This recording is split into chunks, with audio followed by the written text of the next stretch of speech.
Hi hi hi hi. Xin chào các bạn, lại là Noah đây. Bây giờ là hơn 5 giờ sáng và mình sẽ bắt đầu cái hành trình một ngày của mình với việc đi xem các vị sư đi khất thực. Thì chúng ta sẽ cùng bắt đầu cái hành trình nhé. Ok.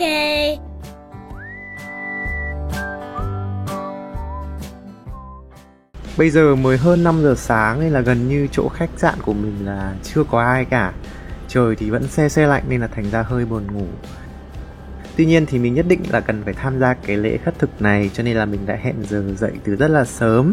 Cái thời gian mà diễn ra lễ khất thực này là từ 5 giờ đến khoảng 6 rưỡi, 7 giờ gì đó. Đi qua ở một số điểm thì đã thấy là người ta đã sắp sẵn ghế ở ven đường rồi. Trong tiếng Lào thì lễ khất thực là tắc bạt, một cái nghi lễ truyền thống, tôn kính và rất là tôn nghiêm trong văn hóa Phật giáo của người Lào. Giờ thì mình sẽ di chuyển sang khu chợ đêm. Khi đi qua khu này thì người dân đã chuẩn bị sẵn ghế và có một số người bán hàng hỏi thăm mình. Đi qua đây là sáng sớm nhưng mà ngôi chùa trong bảo tàng nó vẫn rất là rực rỡ, khá là đẹp. Như các bạn có thể thấy là đường phố bây giờ còn rất là vắng và gần như là không có mấy người ở trên đường. Mình cũng sẽ lượn vài vòng xem là địa điểm nào đẹp thì mình sẽ chọn để mình thử. Với người dân tham gia nghi lễ thì cần thức dậy rất sớm để chuẩn bị phần ăn khất thực, còn bọn mình thì sẽ mua thôi. Bây giờ thì mình sẽ trải nghiệm cái lễ khất thực này theo kiểu của du khách trước, rồi lát nữa thì sẽ xem thực tế người dân họ cúng dường ra sao.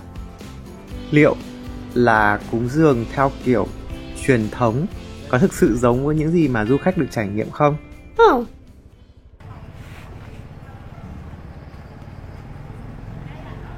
Chị này thì bán xôi cho mình với giá là chỉ có 20.000 kíp thôi và cũng không yêu cầu là mình phải mua bánh ngọt để dâng lên. Yeah, this is 20. Yeah. Chị ấy thì sẽ đeo cho mình một cái khăn caro chéo ngực như thế này này. Yeah, khắp trai. Yeah. Mình sẽ cần cởi giày, nhưng mà lóng ngóng thế nào thì cuối cùng chị ấy phải cất hộ. Thế cứ vội vàng nên là mình còn chưa kịp đeo găng tay thì các vị sư đã đi qua rồi.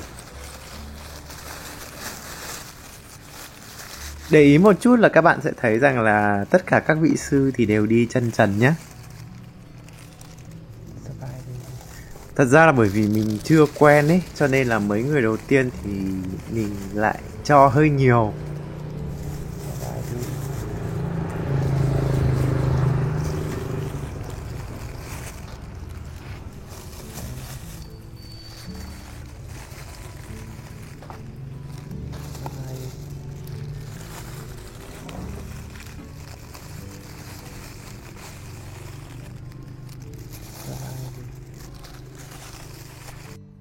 Giỏ xôi thì cũng không có nhiều quá, cho nên là vèo một cái thôi là đã thấy hết rồi.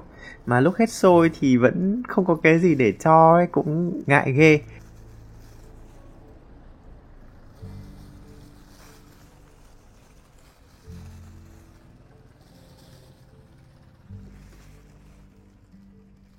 Tuy nhiên là mình vẫn có cảm giác thấy là đây có vẻ như sẽ không giống với người dân bình thường vẫn hay cúng dường.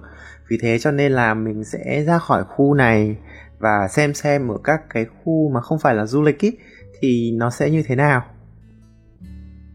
Bây giờ thì mình sẽ đi ra ven sông trước. Sáng ra thì khu ven sông này rất là tĩnh lặng. Khắp các cái khu phố thì đều có người dân cúng dường cả, chứ không phải là chỉ mỗi cái khu vừa rồi. Có một số vị sư đã hoàn thành xong và đi về chùa. Thế thì mình sẽ cần phải lượn ra xa một chút xíu.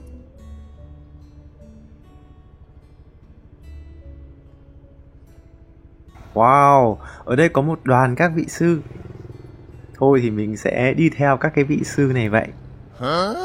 Thật ra thì cũng hơi kỳ cục một xíu khi cứ đi theo người ta, nhưng mà như thế thì mới biết được đâu mới là cúng dường chuẩn theo kiểu người dân địa phương ý.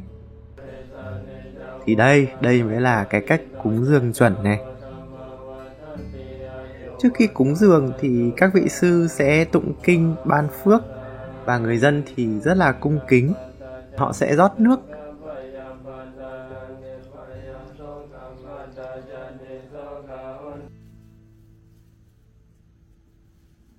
Hóa ra thì đây chính là ngay ở khu khách sạn mình đang ở.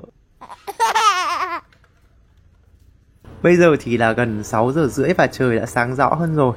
Nhưng mà mình sẽ đi tiếp ra xa hơn nữa để xem là cái nghi lễ này ở những vùng khác thì sẽ còn như thế nào nữa.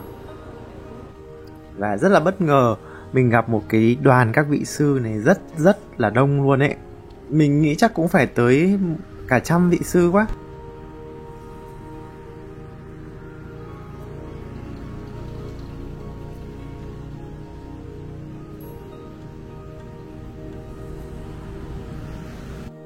Đang là phần tụng kinh cầu nguyện và người dân ở khu này thì họ lại ngồi ghế. Ngoài xôi ra ấy, thì mình thấy là họ có cúng dường thêm các đồ ăn khác nữa và cũng có cả bánh kẹo. Theo mình được biết, đồ ăn này thì ngoài việc dành cho các cái vị sư ra, các vị sư cũng sẽ mang về cho những người nghèo nữa. Đây là một hoạt động thực sự rất là ý nghĩa và độc đáo ở Luang Prabang. Có rất là nhiều nơi có cái việc khất thực như thế này, nhưng mà đi đông và độc đáo như thế thì đúng là mình lần đầu tiên chứng kiến. Thực ra nghi lễ khất thực nó không chỉ đơn giản là việc dành những cái phần ăn cho các vị sư, mà nó còn là một cái nét đẹp rất là nhân văn trong cái nghi thức truyền thống của người Lào. Cho đi cũng có nghĩa là nhận lại. Vì vậy cho nên là trẻ em cũng rất là khuyến khích được tham gia vào cái nghi thức này để hình thành nên cái tình yêu thương và bỏ đi cái tham sân si ở trong đời thường. Hèn gì là người Lào tính rất là hay ha. Đây đúng là một cái trải nghiệm rất là đáng nhớ.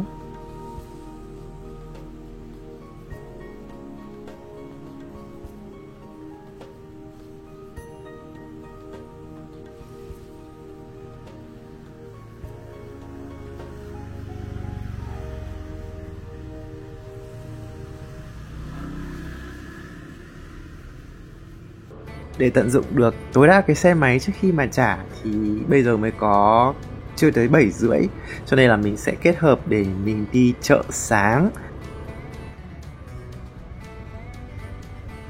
Chợ sáng thì chỉ cách sông Mekong có mấy chục mét thôi, và bây giờ thì mình sẽ gửi xe máy ở đây. Giá vé gửi xe là 3.000 kíp. Ta cũng lưu ý một xíu là chợ sáng nên là cần đi sớm, chứ tới tầm 9 giờ thì sẽ vãn đi rất là nhiều nhé. Ok. Ở đây có bán cả chim để phóng sinh này. Lại là một cái hàng thịt khô giống như hôm trước mà mình đã từng ăn.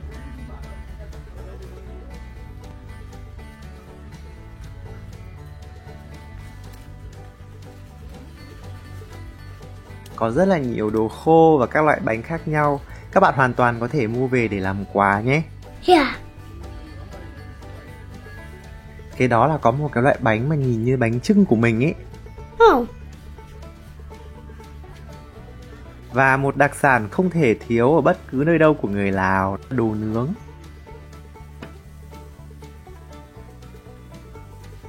Ớt và các loại gia vị thì họ xếp thành từng đống như thế này, thành những cái mảng màu rất là đẹp luôn.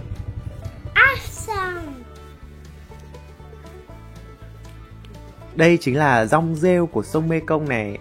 Đây là cái loại tươi này. Còn đây là loại khô. Mình sẽ hỏi họ xem là ăn kiểu gì.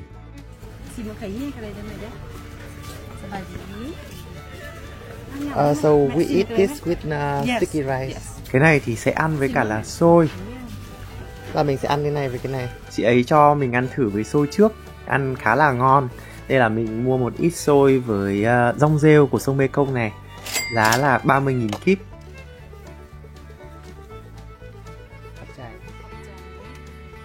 Và xôi ở đây thì rất là ngon ấy, nên là đến một cái hàng xôi kế tiếp mình lại mua.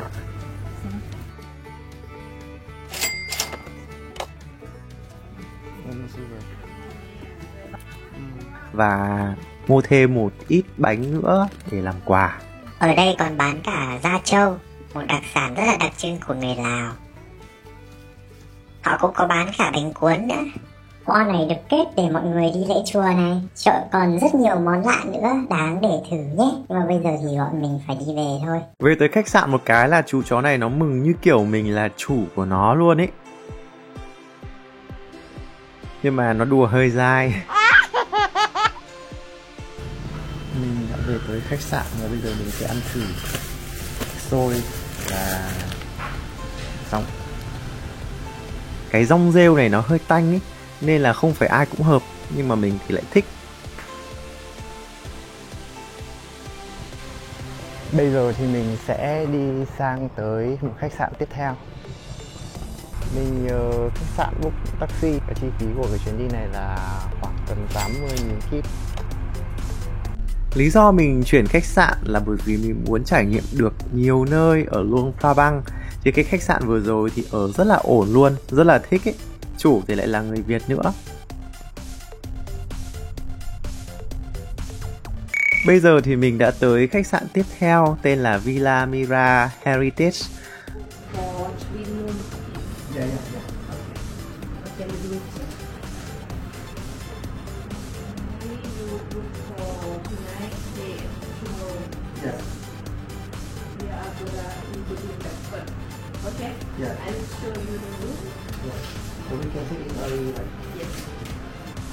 Phòng ở khu bên này thì có kiến trúc giống với các cái khu nhà cổ ở đây hơn. Phòng thì nó nhỏ hơn là ở bên kia. Và cái khu vệ sinh và phòng tắm thì tách làm đôi.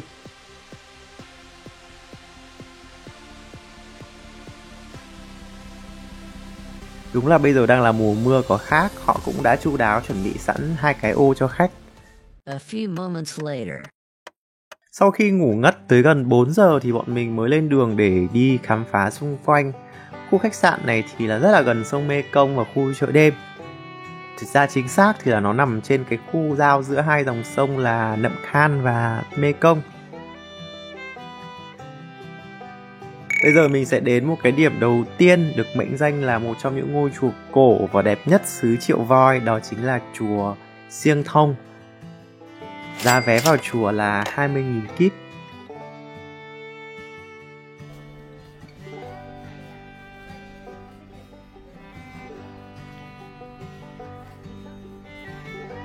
Tên gọi Wat Siêng Thông nghĩa là ngôi chùa của thành phố vàng. Ngôi chùa này được xây dựng từ năm 1959 đến năm 1560 dưới thời vua Sethathirat. Ngôi chùa này thì vẫn giữ được kiến trúc truyền thống của Lào từ thế kỷ 16. Điểm nổi bật nhất của cái khuôn viên chính là tòa chính điện. Tòa thì được trang trí tinh xảo từ bên ngoài vào đến bên trong. Và khi vào đến khu chính điện này thì có thể nói rằng là người Lào rất là tôn sùng cái ngôi chùa này, cho nên là có rất là nhiều người vào đây và mình được nhờ chụp ảnh mỏi cả tay luôn. Và tất nhiên là mình cũng chụp được khá kiểu. Trên nền sơn mài đen là những đường viền mạ vàng công phu vô cùng ấn tượng. Ở đây thì còn có cả là một mảng tường là vẽ cây nhân sinh, Tree of Life. Có một cái màu ánh bạc trên nền tường đỏ cam rất là độc đáo với các cái hoa văn, họa tiết rất là tỉ mỉ. Hiện tại thì đây vẫn là nơi tập trung tổ chức rất là nhiều nghi lễ quan trọng trong năm của các cái quan chức chính quyền Luang Prabang, đặc biệt là dịp Tết Lào, Buni May. Trong đó thì có một cái hoạt động rất là tiêu biểu, đó là rước tượng Phật vào ngày lễ năm mới. Tượng Phật sẽ được mọi người tắm nước hoa đạn để thể hiện cái lòng tôn kính với Phật. Hiện tại thì ngoài cái phần mái nhà đã được tu sửa mạ vàng, phần lối đi thì được sơn, thì tất cả các phần còn lại của ngôi chùa đều mang cái nét nguyên sơ như ngày đầu xây dựng. Excellent!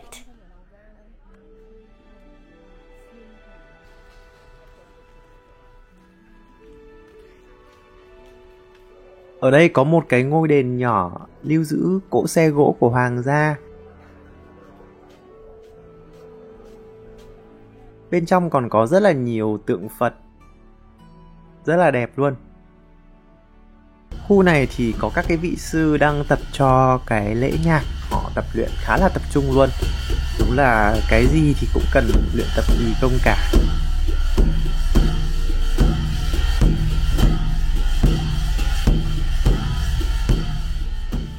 Một điểm thú vị là bỗng dưng khi bọn mình đi về thì có một chú nghe được tiếng Việt nên là bắt chuyện. Anh đi Hà Nội chưa ạ? Hả? Anh đi Hà Nội bao giờ chưa ạ? Ngày xưa em đi học ở Hà Nội. À thế ạ? Cầu Giấy. À ở Cầu Giấy ạ. Nhà em gần Cầu Giấy. Vâng. Gần đó à? Vâng. Anh ở Hà Nội lâu không ạ? Em ở Hà Nội 7 năm. À 7 năm ạ. 7 năm. Nhưng mà em là tốt nghiệp từ năm 90. À thế ạ. Thế thì bây giờ khác lắm ạ, khác lắm. Khác lắm. Vâng, khác lắm ạ.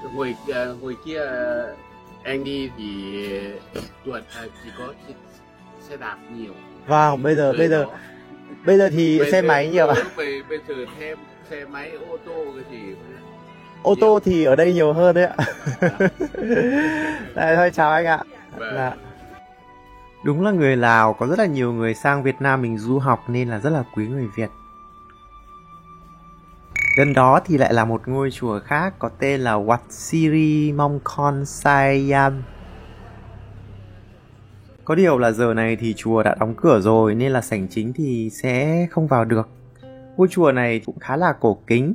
Hiện giờ thì không có nhiều du khách lắm, thành ra lại là phù hợp với mình. Không gian thì rất là yên bình với tiếng chim hót rộn ràng. Đúng là mảnh đất Phật giáo nên là Luang Prabang còn rất là nhiều ngôi chùa nữa. Nếu muốn thăm hết các chùa thì chắc là phải dành rất là nhiều thời gian. Bây giờ thì bọn mình sẽ đi bộ xung quanh để dạo chơi. Trong lúc đó thì mình có đi qua một cái khu trường học, chắc đây là trường cấp 1. Nhìn ngôi trường này thì lại nhớ tới ngày còn bé của mình. Trường cũng cũ và đâu giống thế này. Các bạn học viên cũng đeo khăn quàng đỏ y như Việt Nam vậy. Đúng là di sản thế giới được UNESCO công nhận có khác. Toàn bộ cái khu phố của thị trấn Luang Prabang này rất là đẹp. Và trang phục truyền thống của Lào thì cũng rất là ấn tượng.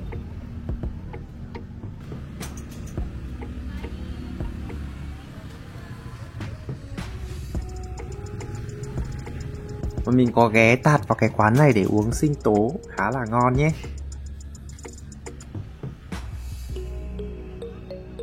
Còn đây chính là trung tâm hành chính của tỉnh Luang Prabang. Rất là yên tĩnh, nhưng mà mình cũng không dám vào bên trong. Cũng tò mò là bên trong có gì lắm, nhưng mà thấy vắng vắng nên là cũng không dám vào. Hiện tại mình đang có mặt tại Tổng lãnh sự quán Việt Nam tại Luang Prabang. Đây cũng là một cái tổng lãnh sự quán khá là lớn và được xây khá là kiên cố. Wow, Việt Nam mình có lãnh sự quán khá là lớn ở Luang Prabang luôn.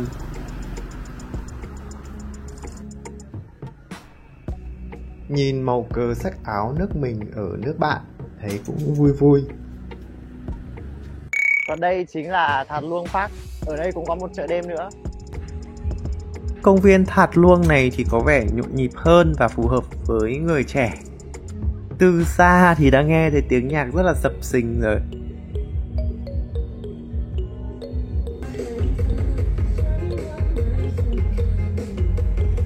Bước qua một số gian hàng bán quần áo là một khu trò chơi với một loạt các cái trò chơi như kiểu là bắn súng này, chi tiêu để lấy quà này,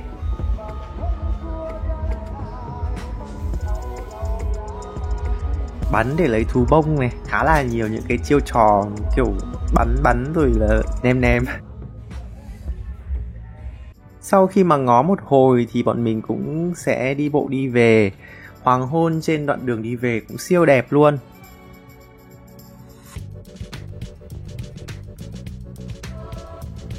Bọn mình cũng ghé qua chợ đêm để mua thêm một ít quà làm đồ lưu niệm. Mấy cái ô kiểu Lào này cũng rất là ấn tượng. Ngay gần khách sạn của mình có một nhà hàng rất đẹp tên là Khai Phan. Nhà hàng này là một nhà hàng đặc biệt giúp đào tạo các thanh thiếu niên có hoàn cảnh khó khăn. Mình thì sẽ chọn một số món Lào để ăn. Món này thì theo mình nghĩ đấy chính là khao pun, bún cá nước dừa cay. Rất là ngon luôn các bạn ơi. Ngoài ra thì bọn mình còn gọi thêm xôi ăn với cả là xúc xôi của người Lào thì phải nói là rất là ngon. Nói chung là nên ăn ở đây. Bữa ăn này thì chỉ có 120.000 kíp thôi. Bây giờ thì mình sẽ thong thả đi về. Và ngày mai thì mình sẽ tiếp tục khám phá một nơi cũng nhất định phải đi ở Luang Prabang. Vì thế nên đừng bỏ lỡ video tới của mình nhé. Còn bây giờ thì xin chào. Bye. Mình đang có mặt tại động Park Ao, một trong những cái động nổi tiếng nhất khi mà đi du lịch Luang Prabang. Và đây chính là một cái điểm đến chính trong ngày hôm nay.